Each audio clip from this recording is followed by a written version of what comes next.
Muntikan pang maging delikado dito ang New Orleans Pelicans matapos matumba dito ni Zion Williamson. Laugh trip din na naging laban dito ng Sacramento Kings kontra dito sa Pelicans dahil may nagbato ng chicken wings dito sa loob ng court. Natawa tuloy dyan si Zion Williamson at mukhang natakam din dahil naispatan pa tong padila-dila. Tawang-tawa rin dito si Shaquille O'Neal matapos ngang turuan dito ni Charles Barkley si Zion Williamson kung paano matumba.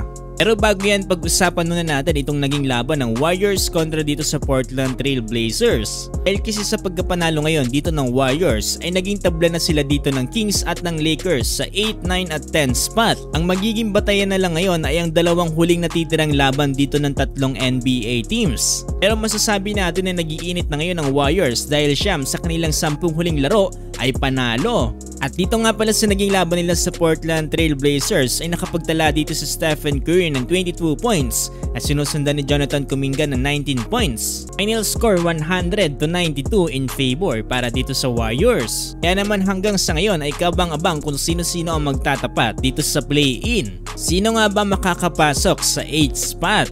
So dito na tayo sa naging laban kanina ng Sacramento Kings kontra dito sa New Orleans Pelicans. Well, dito nga pala sa first and second quarter lamang ang Pelicans dito sa Sacramento Kings dahil kitang-kita naman na hirap sila dito kay Zion Williamson.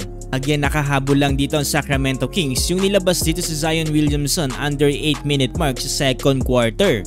Ito yung matapos hindi maging maganda ang bagsak niya dito sa kanyang naging tira. Paano ba naman kasi pinansalo dito ni Zion Williamson yung wrist niya dito sa kanyang pagbagsak.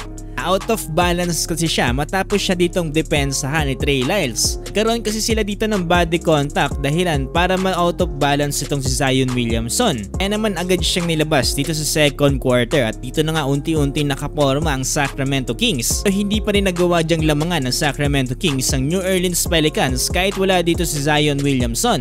After din dito si Shaquille O'Neal during halftime dahil ginaya pa nga dito ni Charles Barkley si Zion Williamson at tinuruan niya pa nga ito kung paano gagamitin ang katawan mo kapag bumagsak ka. Huwag daw talagang gagamitin ang dalawang kamay sa pagsalo ng katawan dahil fragile ito at prone sa injury. Apat daw yung ipangsasalo mo yung glutes or yung bandang puwetan mo, no? Dahil yun ang pinakamalambot at pwedeng mag-absorb ng shock yan.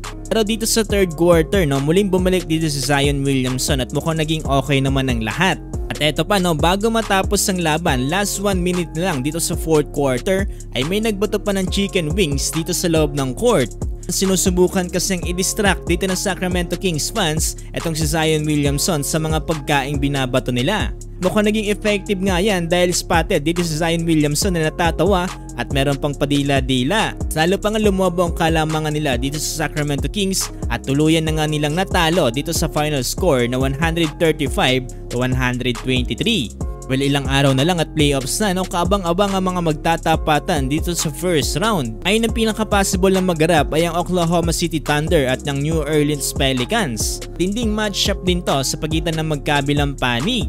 Naman kung kayo ang tatanungin, sinong dehado, sinong yamado?